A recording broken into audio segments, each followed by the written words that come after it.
said, "Do you believe me?" And I said, "Yes, I believe you." And that was the change. What if I told you that one of the most beloved sitcoms in American history, the show that redefined family television and became a cultural phenomenon in the 1980s, was also hiding behind-the-scenes turmoil, secret dismissals and power struggles that changed the lives of its stars forever? The Cosby Show wasn't just a TV program, it was a carefully constructed image, a moral brand, and a fortress controlled by one man, Bill Cosby. For years, audiences saw the smiling Huxtables gather in their Brooklyn brownstone for heartwarming stories. But what they didn't see was the tension just out of frame, simmering like an untold drama. Tonight, we peel back the curtain and uncover the real reasons why key actors left the show. From Lisa Bonet's explosive clashes with Cosby, to Joseph C. Phillips's public humiliation, to Sabrina LeBeauf's quiet fade into the background. These stories are as dramatic and compelling as any episode that ever aired. Stay with us as we expose each departure in detail, weaving together ambition, conflict, and secrecy. And before we begin, subscribe to our channel, hit the like button, and turn on notifications so you'll always be the first to know when we uncover Hollywood's deepest secrets. Now let's get started. It began as a revolution in television. The Cosby Show premiered in 1984 and instantly reshaped how audiences saw black families on screen. Gone were the stereotypes of poverty or dysfunction. Instead, America saw Dr. Cliff Huxtable, a successful obstetrician, and his wife Clair, a sharp attorney, raising 5 children with love, humor, and discipline in their Brooklyn brownstone. It was a vision of black excellence and middle-class stability that resonated across racial and social lines, giving audiences a mirror of possibility. For years, the show was #1 in the ratings, setting trends in fashion, catchphrases, and family values that shaped an entire generation. But underneath the success, there was a problem brewing. Bill Cosby, both star and executive power, demanded absolute control over the image of the Huxtables. He expected not only the characters but the actors themselves to live by the same moral compass that the show projected. And that expectation was suffocating. This kind of dominance created enormous tension, especially for younger actors who were growing up, finding their own identities, and wanting to explore roles or choices outside the confines of Cosby's expectations. The Huxtables looked perfect on screen, but off-screen, there were fractures forming, and those cracks would soon swallow some of the show's brightest stars. The question wasn't whether the public would ever notice, but when they would finally realize their favorite characters had simply vanished. Here's where the perfect picture begins to blur. Bill Cosby wasn't just acting, he was dictating. He wanted The Cosby Show to be more than a sitcom.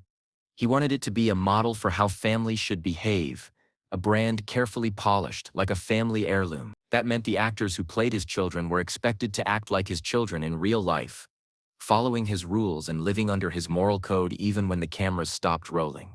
He acted like a father figure on set, often giving advice or instructions about their careers, their public appearances, and even their personal choices outside of work. Some cast members found comfort in this strict paternal role, believing he was guiding them toward success, but others quickly began to chafe under it, feeling controlled rather than nurtured. Cosby's word was law, and those who crossed him or made choices that went against his vision often found themselves in trouble or sidelined. The conflict was not just creative, it was deeply personal and sometimes humiliating. If you worked on The Cosby Show, you weren't just an employee, you were a soldier in Cosby's campaign to promote his version of black family life. But as we'll see, when actors like Lisa Bonet decided they wanted more artistic freedom, that iron grip became unbearable, and the consequences of defying it were severe. Lisa Bonet was the breakout star of The Cosby Show. Playing Denise Huxtable, the stylish, rebellious daughter who broke the mold of her siblings, she became an icon for viewers across the country. Denise's funky fashion sense mirrored Bonet's real-life creativity, and she represented independence at a time when many young women watching the show saw themselves in her character. But Lisa Bonet wanted more than just to play a sitcom daughter. In 1987, she took on a role in Angel Heart, a dark, controversial thriller filled with adult themes that pushed her as an artist. The movie featured violence, voodoo rituals, and an explicit love scene that shocked critics and initially earned the film an X rating before edits brought it down to an R. Bill Cosby was furious. To him, Lisa's decision wasn't just bad taste. It was a betrayal. How could America's sweetheart, the Huxtable daughter that audiences looked up to, appear in such a dark, sexualized role. He saw it as a threat to the brand he had built, and his anger created a deep rift between him and his young co-star that was impossible to mend.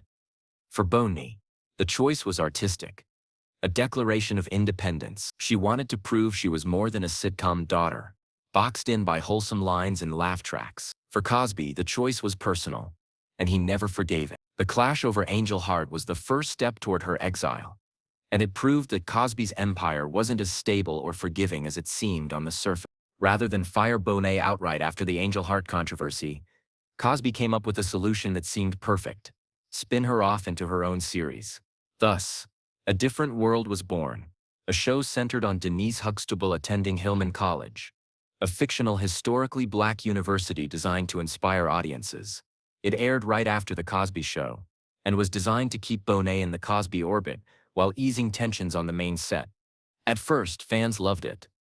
Denise navigating college life was a natural progression, and audiences wanted to see her grow. But the show quickly drew criticism for being too sanitized, a bland reflection of college life that felt disconnected from reality and the complexities of student life. Behind the scenes, Bonet still felt stifled, while Cosby still expected her to adhere to the wholesome brand that he insisted upon. It wasn't until season 2, when Debbie Allen took over, that the show transformed into something powerful, tackling racism, sexism, and campus activism with authenticity and courage. But by that point, Lisa Bonet was gone, written out before she could see that transformation. The spin-off meant to save her career had instead pushed her further away, proving that you couldn't escape Cosby's influence, not even in a show with your name at the center of its design. If Angel Heart was strike one, Bonet's real-life choices delivered strike two. In 1987, she eloped with musician Lenny Kravitz, and soon after she became pregnant with their daughter Zoe. Writers proposed incorporating the pregnancy into A Different World, making Denise a single mother navigating college life, a groundbreaking but risky storyline. But Cosby was outraged. The image of Denise Huxtable as an unwed mother was, to him, unacceptable. He feared it would send the wrong message to young viewers, damaging both The Cosby Show and its spin-off beyond repair. As a result, Bonet was written out. Officially, the reason given was creative differences, but the reality was moral judgment and Cosby's refusal to adapt reality into his carefully managed brand. In the space of months, she had gone from starring in 2 hit series to being out of work and nearly blacklisted. For Bonet, it was devastating, a sharp reminder that her personal truth had no place in Cosby's fictional world. For Cosby, it was a victory, another reminder that in his universe, only he controlled the story and the image of his empire. Yet as we'll see, the story wasn't over, because Bonet's return to The Cosby Show would spark even more turmoil and drama. In 1989, Lisa Bonet made a surprise return to The Cosby Show. To make it acceptable under Cosby's strict rules, writers reinvented Denise as a married woman with a Navy husband, Martin Kendall, and a stepdaughter, Olivia, played by Raven-Symoné. It was a ratings hit. Audiences loved seeing Denise back, and Raven-Symoné became a new fan favorite, adding a spark of youthful energy to the show. But backstage, nothing had changed. Bonet clashed with Cosby, missed calls, and disagreed with her character's creative direction, creating an atmosphere of tension and mistrust. The so-called truce was nothing more than a temporary bandage covering deeper wounds. By 1991, she was permanently dismissed, her character written out as having moved to Asia with her husband. There was no fanfare, no goodbye episode, and no closure for fans who had followed Denise's journey from the beginning. It was a quiet end to a long battle between a star trying to grow and a creator unwilling to let her. Lisa Bonet's story wasn't just about leaving a show, it was about the collision between independence and control, and it left scars that lingered long after the credits rolled on her final appearance. When Lisa Bonet returned with her new husband Martin Kendall, played by Joseph C. Phillips, fans thought the storyline would breathe new life into the Huxtable household and expand the show's appeal. But behind the scenes, Phillips's experience was anything but positive. He later revealed that Lisa Bonet was often late, unprepared, and visibly disinterested in the work, which made creating believable on-screen chemistry nearly impossible. Worse, he described Bill Cosby as volatile and controlling in ways that left him shaken.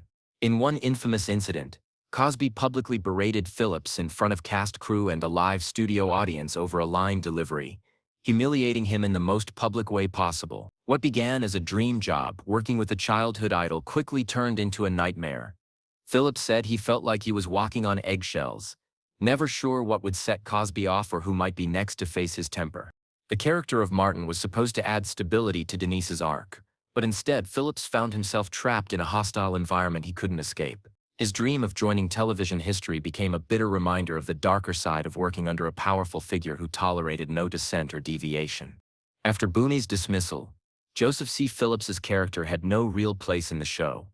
Without Denise, Martin Kendall's presence felt unnecessary, and writers quietly explained his absences with naval deployments, reducing him to a background figure with little influence. Olivia remained, filling the role of the adorable child in the Huxtable home, but Martin was all but erased from the narrative, a ghost character with no storyline of his own.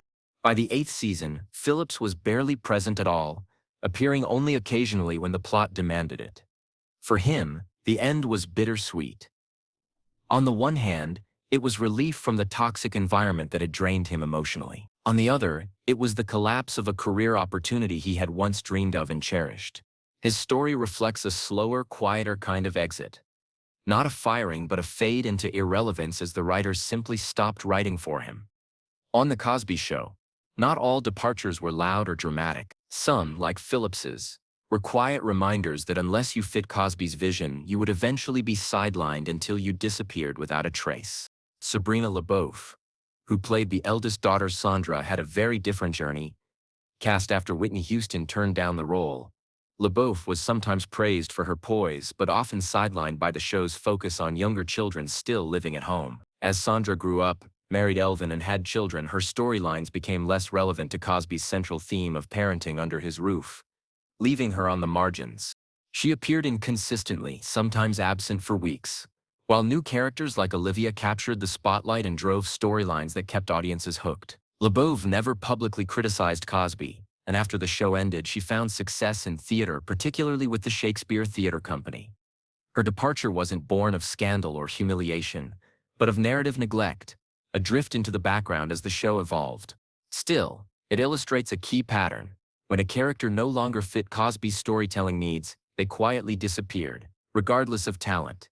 Sandra Huxtable, once introduced as the eldest sibling, became almost an afterthought as the spotlight moved elsewhere. For Sabrina LeBeauf, it was a reminder that her artistic passions would ultimately be better served outside the sitcom world. Jeffrey Owens, who played Elvin Thibodeau, Sandra's husband, stayed until the very end of the series. But his story after the show speaks volumes about the challenges of being tied to such an iconic series. In 2018, photos of Owens working at Trader Joe's went viral, sparking headlines that mocked his fall from grace as if steady work was somehow shameful. Yet the public reaction quickly shifted, with millions praising him for earning an honest living and surviving in an unpredictable industry. Owens himself explained that the job allowed him to pursue acting while supporting his family, a reality check for fans who assumed sitcom stardom meant lifelong wealth. The story reignited his career, landing him new roles, but it also highlighted a truth. Even actors from one of TV's biggest shows weren't guaranteed lifelong success or security. The shadow of The Cosby Show was heavy, and for Owens it meant years of being typecast and overlooked despite his talent. His story wasn't about being fired or sidelined. It was about how even when you stay until the very end, the legacy of the Huxtables can follow you long after the cameras stop rolling and the laughter fades. So what do these stories reveal? That The Cosby Show, for all its laughs and groundbreaking impact, was also a place of strict control, moral policing, and personal battles. Lisa Bonet's independence clashed with Cosby's rigid vision. Joseph C. Phillips endured humiliation and frustration. Sabrina LeBeauf faded quietly, and Jeffrey Owens learned how long the shadow of fame could last. Together, their stories paint a picture that's far more complicated than the one audiences saw every Thursday night. The Huxtables represented perfection, but the reality was far messier and at times heartbreaking. And that's the lesson of The Cosby Show. Behind the laughter was a web of power and conflict that shaped every actor's path in ways the audience could never imagine. Thank you for watching. If you want more deep investigations into Hollywood's untold stories, hit subscribe, share this video with friends who grew up with the Huxtables, and leave a comment below with the actor you were most surprised to learn about. Because every legend has a hidden story, and we're here to rewind them all, one secret at a time.